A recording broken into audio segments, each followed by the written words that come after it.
This is a quick demo of how I went from this image of a hotel room, wanting to make it feel a little bit more art directed and have some like brand feeling to it, something like this inspiration image from another hotel, to get it here, a little bit too dialed on that art direction, but spatially accurate, furniture is accurate, even the material realism is there, and an art direction applied to it.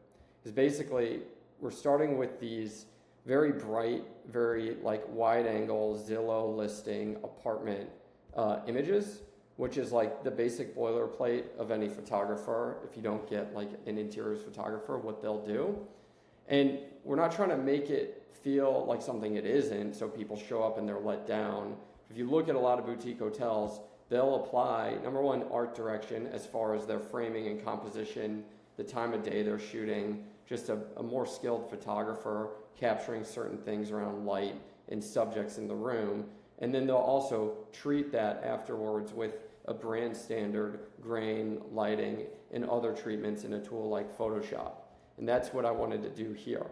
And it took a lot of iteration. Frankly, just jumping into NanoBanana and kind of throwing quick words at the wall didn't get much, and it started to change the room, like adding a window where the bathroom is. And then just getting into Crea and using different models like SeaDream with a very skimpy prompt, you really lose, the accuracy. This is something totally different. And layering onto it, still wasn't happy. When I really started to find success was when I got to applying the like creative variables, the subject lighting, all our categories that I've talked about with DRAPER in the past, to the prompting that I was doing. And then basically going through cycles of iterating.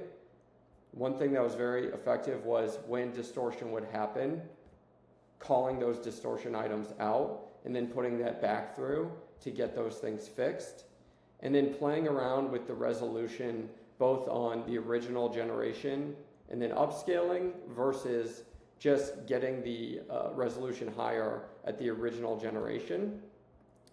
Here I am, once I found that, the higher resolution, which eats more credits, was way better than producing at a lower resolution and upscaling. It was very important then that, if it's going to eat all those credits, that you get your prompting right. So I went back through the prompt generation again and was able to get, very much closer to that end result that I showed at the beginning. Now, what needs to be done now, I was moving very fast through this, is to really nail those keywords and variables, those phrases, the terms, the numerical values on things like exposure, aperture, etc., to get things like exactly how we want it. And then confidence is in Crea and SeaDream rather than NanoBanana. I also tried GPT at one point, and the more changes you try to make, it really just starts to lose that like crisp realism.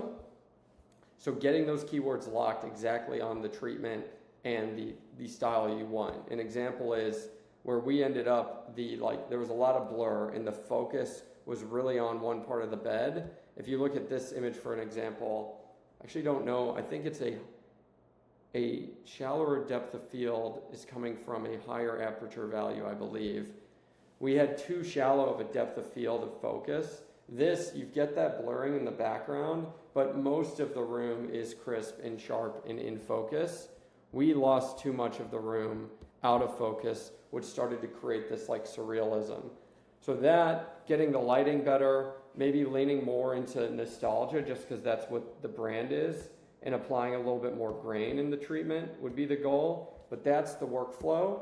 And unfortunately, when there's a lot of images, it's just a lot of manual work going through that and doing it. But testing on one to get that treatment, the variables, the values locked, you can roll that out easier across the different images.